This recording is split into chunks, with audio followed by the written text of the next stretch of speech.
Well, it's a very good feeling after the game, and we played them 4 times. We found ways to get points in every game, and coming off of this game, very satisfying in how we played. But we're going to have to move on real quickly too. So we can enjoy this here, but tomorrow is going to be another day, another game, and we're facing the same team. And one thing I've learned, and I think you find this out more in the American League than you do at the NHL level, but because you play a lot more back-to-backs there, it's tough to win back-to-back games. And our focus, we better be ready to go tomorrow. We're playing in their building. They're going to be a really motivated group. They're a very good team. The first period is going to be real key tomorrow night. This was Bobrovsky's first career shutout. Is that a stat that surprises you? It does. Just having watched him play in the past, and watching him play just recently too, and he looks like he's really sharp on top of his game. So it is surprising that I found that out after the game. Bobby said it in the locker room to the group that it was a team shutout. I thought we played very good as a group in front of him.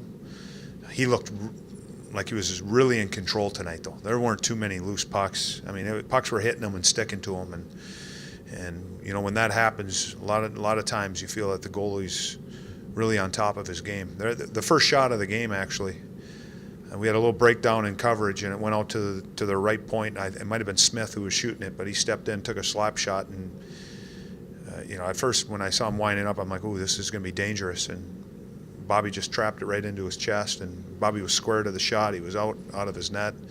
I had a sense then that he was going to be on top of his game.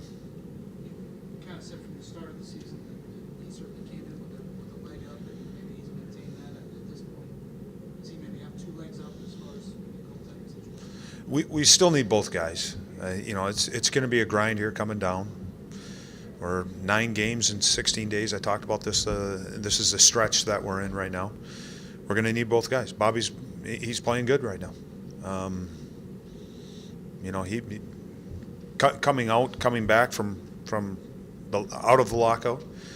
I think he really benefited from playing, and I think he's settling in now. He's starting to feel more comfortable with the group, feeling more comfortable with the city, getting back to North America hockey, because there is a difference, and you can see it in his game. A couple of the Red Wings players were talking about the confidence growing since they played you last. Are you seeing the confidence continuing to grow during the streak? Are they commenting on our confidence or their confidence? Your confidence, yeah. I think every time we've played Detroit, we've actually played them pretty well, and I think it's the rivalry and motivation. I think our guys are up. It's easier to get up for these games, so they have probably seen our best in all of these games. But I do think, and I do agree with what they're saying, that as of now, and that's what happens when you win games. We talked about this Tuesday night after what day is today? Saturday, Thursday, Vancouver. It was the same thing. You can sense it in the locker room. Guys are sitting up taller in their stalls. Their heads are high, and it should be. Winning's not easy. Especially at this level. It takes a lot to win games. It takes a lot to I think it's 4 in a row now, right? Again, to win 4 in a row and have 6 games where you're getting points. That's not easy to do at this level. So the guys should feel confident, should feel proud of what they've accomplished thus far.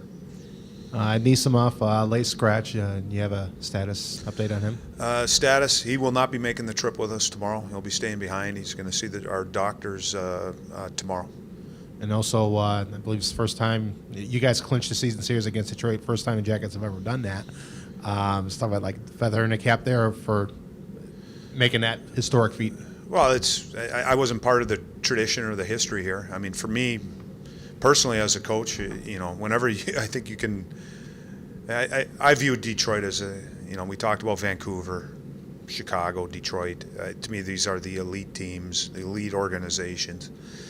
And if you're able to accomplish something like that, to me, that says a lot about, I think, what you were able to do thus far this season. But we still have a long ways to go. We still have a game tomorrow, and can't be satisfied by it. Can't sit on it and just say, okay, well, we won the season series.